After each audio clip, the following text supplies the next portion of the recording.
You're watching E.D. Lewis Reviews.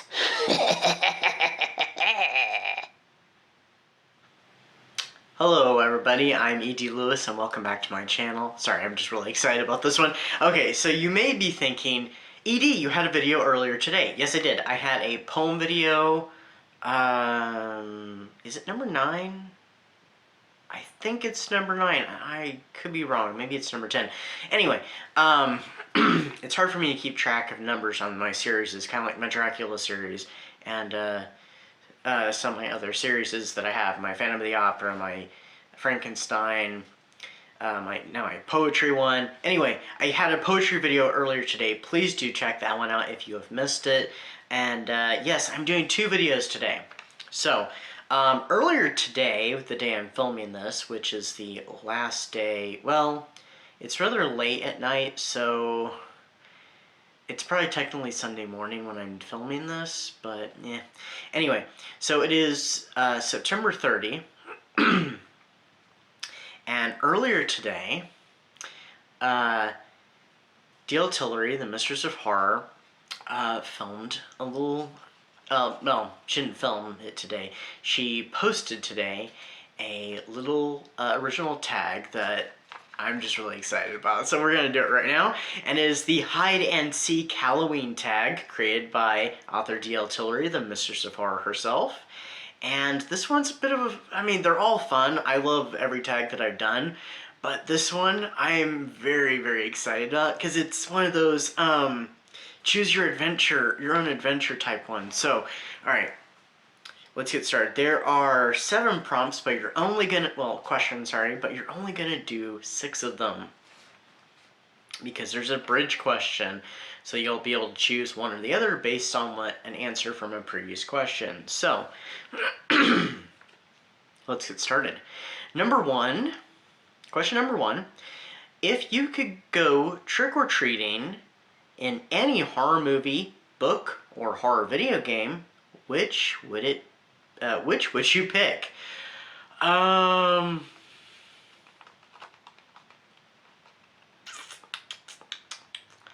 have an initial answer for this, but due to the other ones, it involves a villain, but I don't know if you can really consider the one I would pick, the movie I'd pick for this to be the villain, but it is the ongoing character kind of mascot for the film. You know, I'm just going to go with it.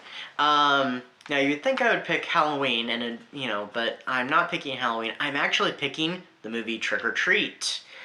Because, you know, this one's a little different, and it takes place at Halloween, and it kind of centers around Halloween traditions and rituals and trick-or-treating. So we're going to go with that. Question number 2. Based on your answer, the villain is now after you. Where are you hiding? Okay. So, I don't know if you really consider Sam, cute little Sam, to be the villain, because there's actual villains throughout it, but we're going to go ahead and center on Sam, because, I mean, he does go after that old man, officially. Oh, and he goes after that one woman at the beginning of the film, too. So, I mean, he does go after some people. So, Sam is our villain, I guess. So he's after me. Where am I going to hide? I mean, Sam kind of goes all over the place. He kind of observes. So, I mean, any place I hide, he'd probably be able to find me. But if I'm in that movie, I'm probably on that neighborhood. Ooh, where would I want to hide? You know what? I think I picked a terrible movie to hide in. Well, I mean, I guess I wouldn't have to go trick-or-treating down that street because the movie does take place. I mean, there is the festival. I'm going to hide at the little Halloween festival parade area, you know. There was a parade going on in that movie, right? I haven't watched that movie in like a year. So, yeah, I'm going to hide like around in the festival. So I'm not going to be down that street, actually. So that's where I'm going to hide. Question number 3. In your hiding place, what kind of candy are you having?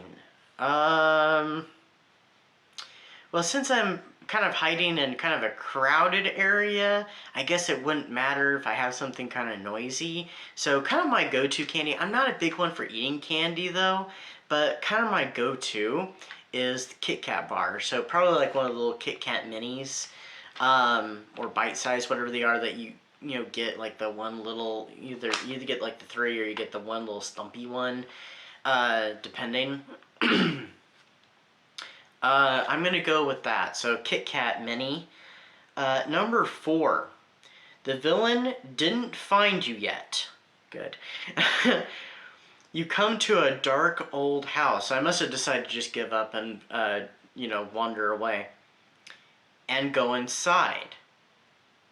There are no lights on, but you find a matchbox, an axe, and a book. Which item do you pick? Well,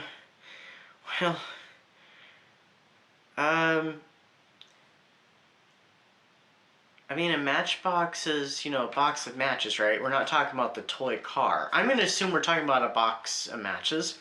And as terrible as this sounds, if I had to defend myself against cute little Sam, I'm sorry, Sam. I'm gonna have to pick the matches because you're wearing like burlap, and I'm trying to get away.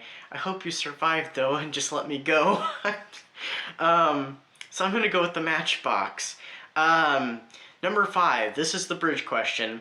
If you picked the axe or the matchbox, go to question number 7.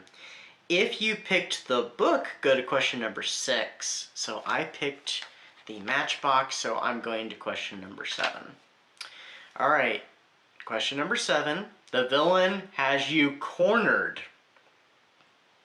but you either have the matchbox or the axe. You attack, but they have gotten you. It's okay. It's Sam.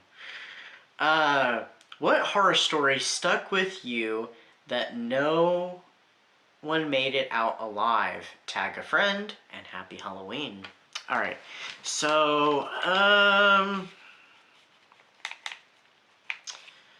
I can't really think of any stories or books, like short stories or books necessarily I've read that nobody made it out alive, at least off the top of my head. I probably have read some.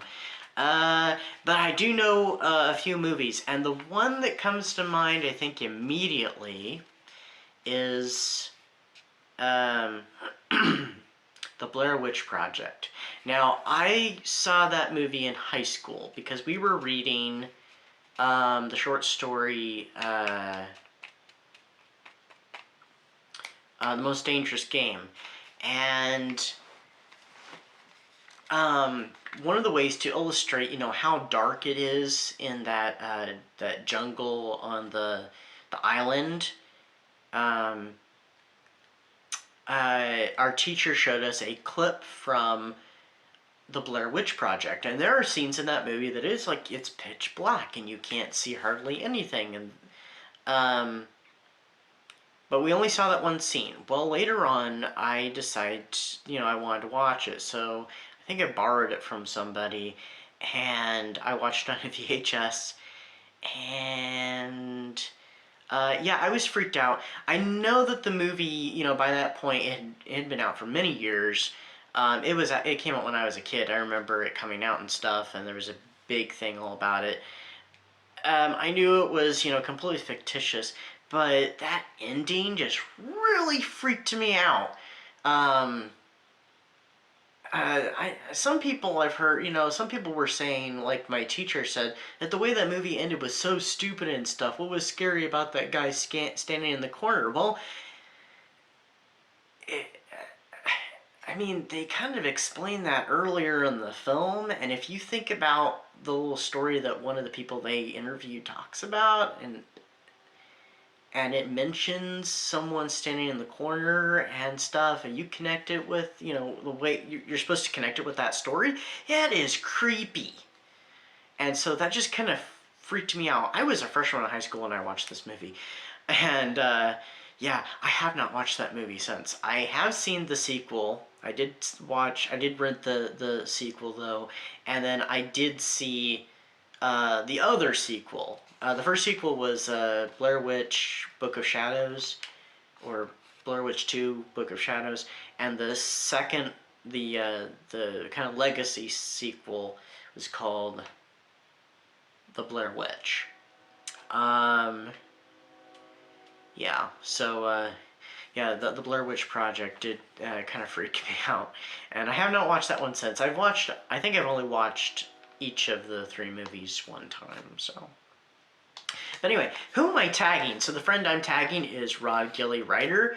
If you would like to do this tag, please do, Rod, and if you don't, that's perfectly fine too. Anyway, everybody stay safe, stay spooky, and happy Halloween. Until next time, bye-bye.